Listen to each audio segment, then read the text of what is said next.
작년에는 와갖고 산불 말씀을 드렸는데요. 올해는 그 비도 좀 내리고 그 산불이 아시는지 모르겠는데 99%가 그 우려나는 산불은 다 사람이 발생을 시킵니다. 제일 많은 것들이 이제 시골에서 이제 논밭두렁 수확하거나 입산자 실화들. 그래서 작년에는 한 640건 산불이 있었고요. 올해는 한 170건 정도 줄었습니다. 근데 이제 건조일수 대비 산불 건수도 이제 많이 줄어서 뭐 비의 영향도 있지만 저희들이 그 시골 어르신들을 찾아다니면서 그 찾아다니는 파쇄라 그럴까요?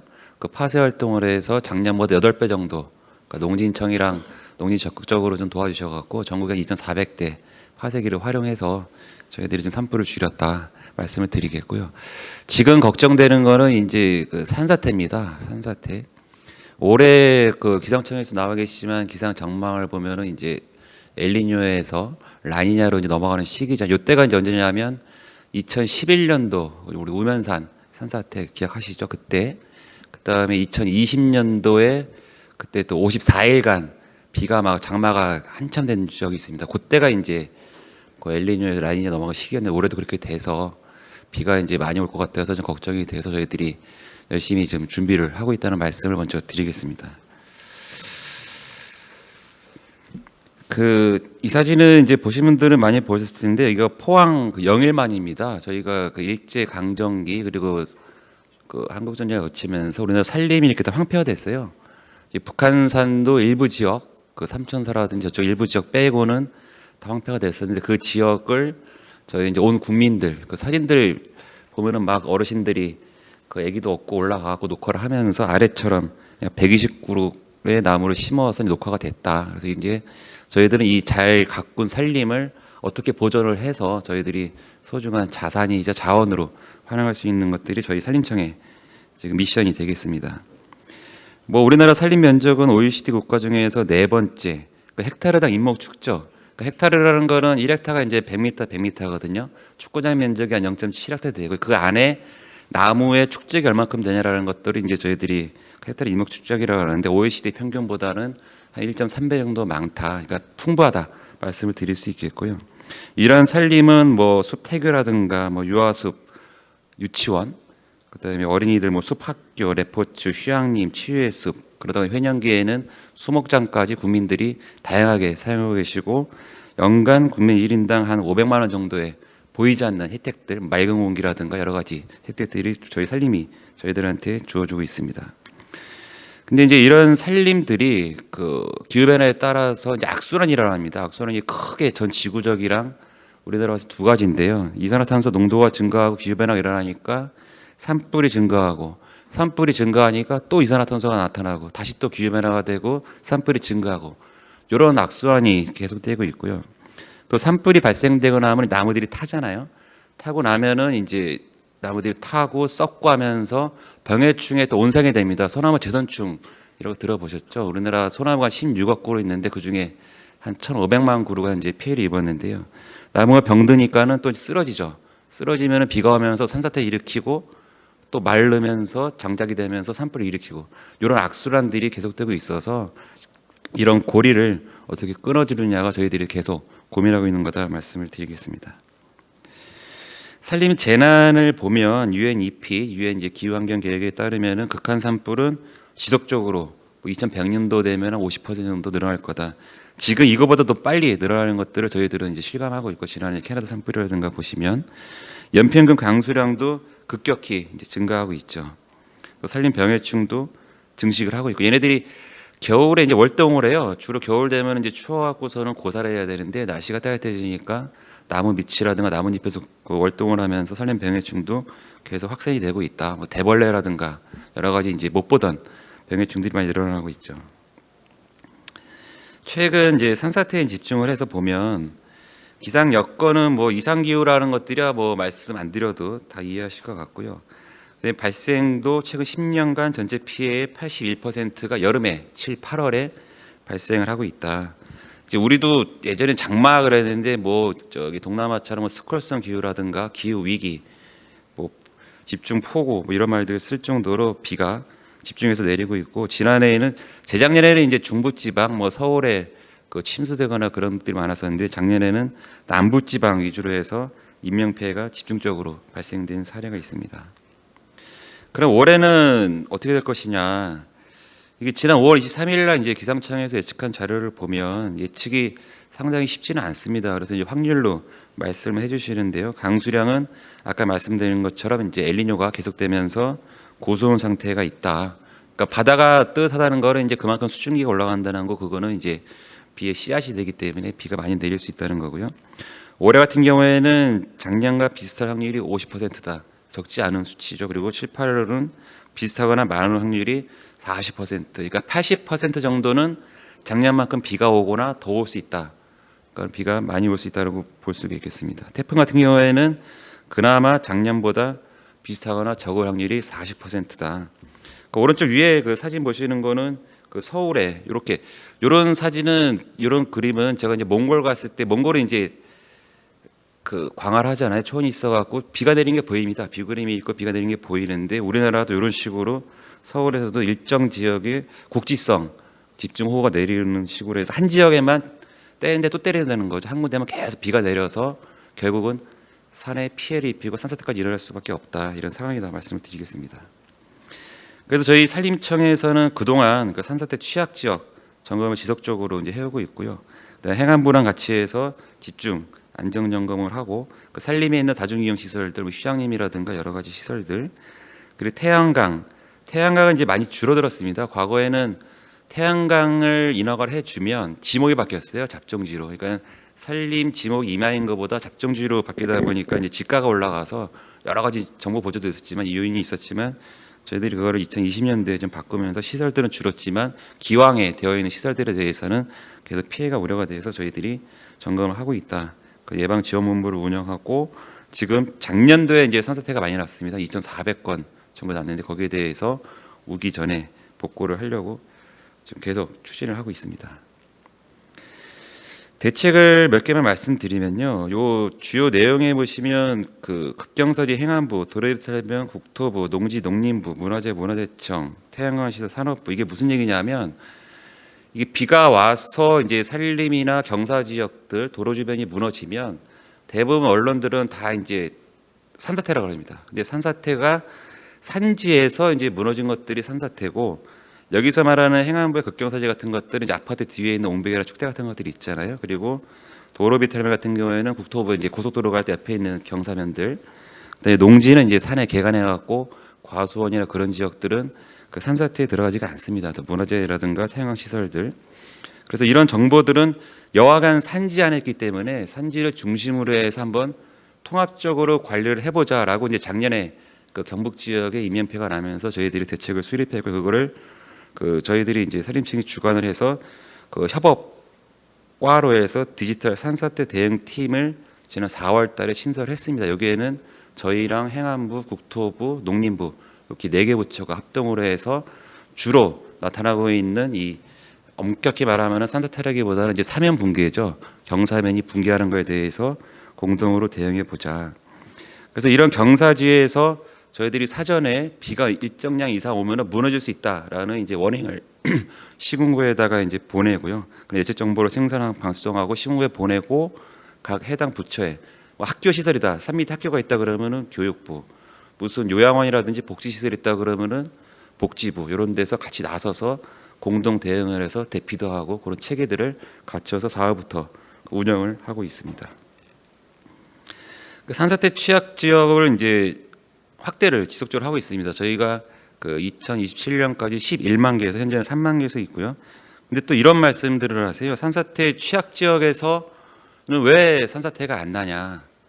근데 산사태 취약 지역으로 지정이 되면 사실은 저희 산림과학원 연구 결과에 따르면 1시간에 30mm 비가 오거나 아니면 연속해서 뭐 100mm가 비가 오거나 뭐 며칠 지나서 150mm가 비가 온다. 그러면은 어느 경사지가 무너져도 이상하지 않다. 왜냐하면 우리나라 같은 경우에는 안반이 있고 안반이 흙이 쌓인 높이가 한 1m, 정확하게는 평균 90cm 정도 되거든요. 그러니까 돌 위에 흙이 있으니까 흙에 물이 머금으면 무거우니까는 경사지에서 당연히 중력에 의해서 무너질 수밖에 없다.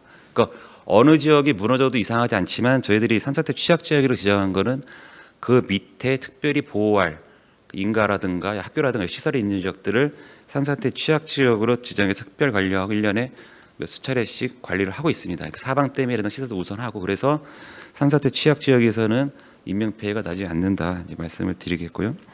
네, 산사태 취약 지역을 지정할 때, 이게 지정을 하면 저희들도 막 지정을 하고 싶은데 산사태 취약 지역 지정하고 나서 거기에다가 표지판을 붙여놔요. 여기가 산사태 취약 지역이라고.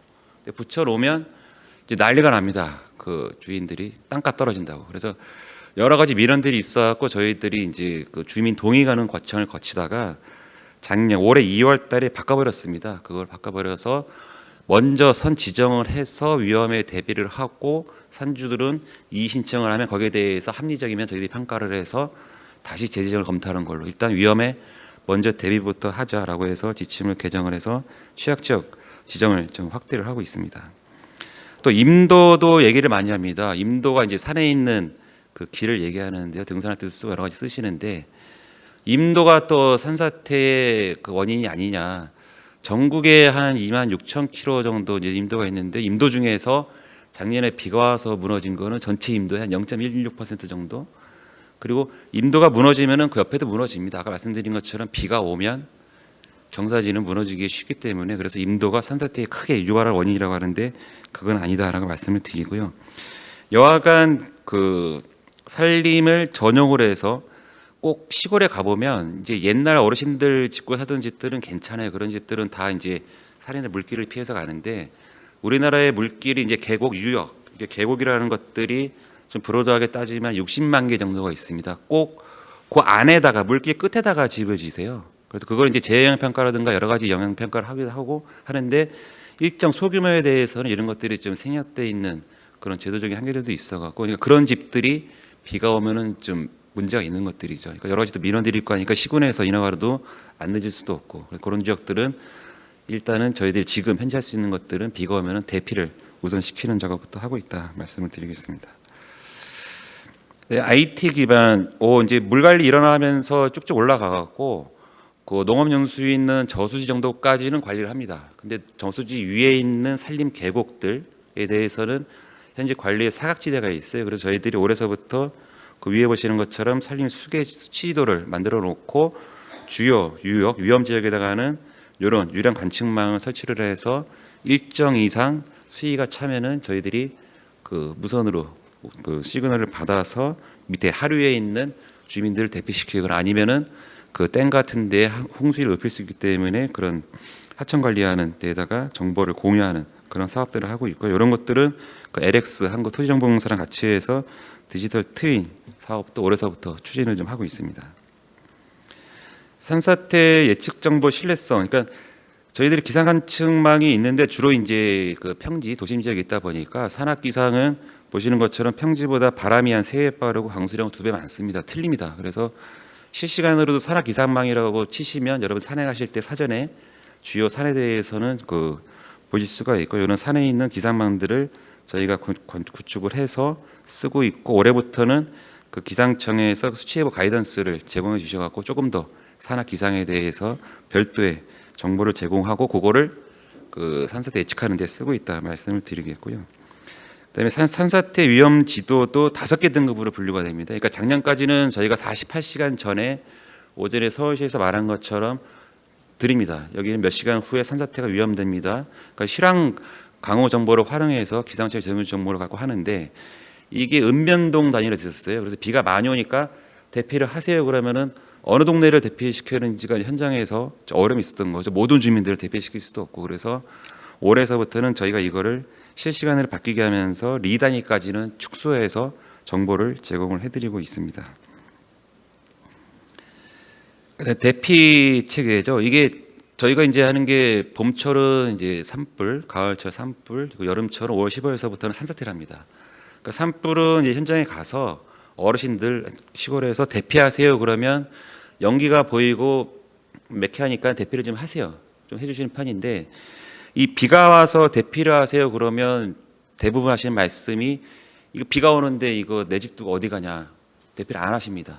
첫 번째가 그거고, 마을 방송에서 안내를 해요. 위험하니까 대피를 하세요라고 하면 또 혼자 계시는 분들이 많으니까 텔레비 크게 틀어놓고서는 주무시거든요. 안 들리는 거예요. 그래서 그런 것들을 어떻게 저희들이 극복할 수 있겠냐 해갖고 대피 시간을 조금 벌려고 그 주의보에서 경보 가는 단계 예비 경보를 놨습니다. 그러니까 이 살에 있는 토양이 물을 먹어먹고 100% 차갖고 더 이상 버틸 수 없다가 경보라고 하면 그때 이상은 이제 무너져도 상관이 없다.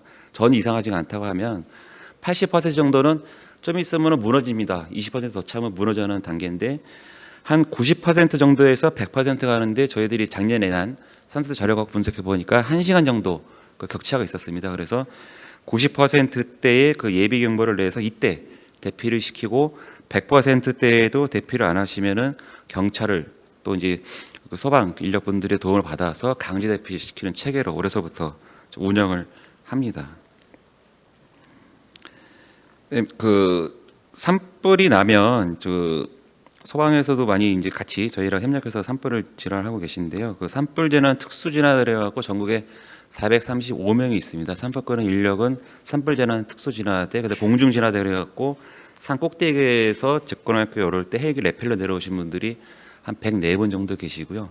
요 435분들은 실제 산불이 나면은 산의 현장에 제일 먼저 올라가시는 분들, 나머지 이제 공무원분들은 잔불 정리라든가 위험하기 때문에 하단부에서 불을 끄는데 이분들을 올해서부터는 이제 산사태 현장에도 투입을 해서 실제적으로 그 대피라든가 그 산사태 취약 지역 같은 것들에 대해서 사전에 안전 조치하는 작업들을 현재 추진을 하고 있습니다.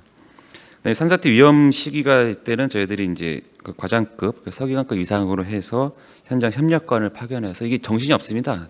비가 많이 오면 이제 총괄적으로는 이제 풍수해라고 하는데요. 뭐 지하 침수라든가 화천 범람이라든가 산사태 이런 거 통틀어서 풍수해라고 그러는데 시도에서 정신이 없거든요. 그럴 때는 저희들이 가서 행안부도 갑니다.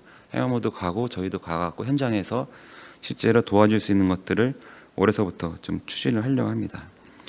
산사태가 나고 나면 요 산사태는 이제 산불도 비슷한데요. 이 주택 화재랑은 좀 다르게 현장 훼손이 심합니다. 계속 비가 내리기 때문에 왜 산사태가 났는지를 저희들이 알아야지 그 지역에 대해서 다시 복구라든가 또 대책을 수립할 수가 있거든요. 그래서 비가 와도 저희 요 대응반 원인 조사단들은 출동을 합니다. 저희들이 한 100여 분 정도 전국 권역별로 뭐 산림하시는 분, 토막하시는 분, 지질하시는 분들 모여서 가서 현장에서 조사를 하고 그 조사 결과를 갖고 또 비가 그치고 나면은 바로 또 2차 비가 또 며칠 후에 또 내릴 수가 있기 때문에 응급 복구를 또 해야 되거든요. 그런 조치들 취하기 위해서 조사단을 운영하고 있다 말씀을 드리겠습니다. 교육은 뭐 계속 해도 뭐 끝이 없고요. 보시는 것처럼 학교도 찾아가고 특히 이제 그 숲 해설 많이 받으시잖아요. 그런 분들한테도 저희들이 요 산사태에 대한 거, 산불에 대한 것들은 교재를 별도로 만들어서 드려서 현장에서 안전교육을 추진하고 있습니다. 그리고 재난대비 훈련 주간도 전체 그 시군구를 대상으로 해서 실제로 한두 차례씩 운영을 했습니다. 그리고 현장에서 제일 많이 이제 도움 주신 분들이 그 이장단 분들이에요. 이장반 통장분들, 그분들이 좀 활동하실 수 있어 도와드리고 이분들만 갖고는 힘듭니다. 본인이 서브 차량 갖고 있어도 동네 주민이 30명이라 그러면 대피를 시키려고 그러면 한 차에 본인 빼고 타실 수 있어봤자 4분밖에 안 되거든요. 그래서 나머지 이제 저희 임업인들이 한 10만 명 정도 계시는데 그분들은 주로 이제 그 산 밑에 거주하시기 때문에 그분들이랑 같이 해서 주민 대피하는 것들을 체계를 갖추고 있습니다. 이런 산사태 대응은 뭐 저희만 대응해서 될 건 아니고요. 보시는 것처럼 아까 말씀드린 행안부라든가 농식품부, 산업부, 국토, 문화체육청, 환경부 같이 해서 그런 위험 사면들에 대해서는 공동으로 점검하고 대응을 하고 있고요. 주민 대피 같은 경우에는 이제 군인분들, 그다음에 우리 경찰분들 또 나와 계셨는데 우리 소방 분들께서 같이 도와주셔서 주민 대피도 적극적으로 시키고 있다 말씀을 드리겠고요. 마지막 제일 중요한 거는 예측입니다. 이게 산불은 일반 정도 예측을 한다 그래도 정확하지는 않은데 이 산사태라는 거는 이 산의 비탈면 경사라든가 그 외 나무 양이라든가 뭐 토양 양 여러 가지도 있기 때문에 저희들이 예측 정보를 고도하기 위해서 기상청이랑 협조를 해서 그 고도화를 하고 있다 말씀을 드리겠습니다. 이런 산림 재난 이외에도 저희는 이제 목재이용 증진이라든가 뭐 산림 복지, 뭐 생물 다양성, 뭐 국제 협력 등 다양한 활동을 전개하고 있습니다. 예, 이상 발표를 마치겠습니다. 감사합니다.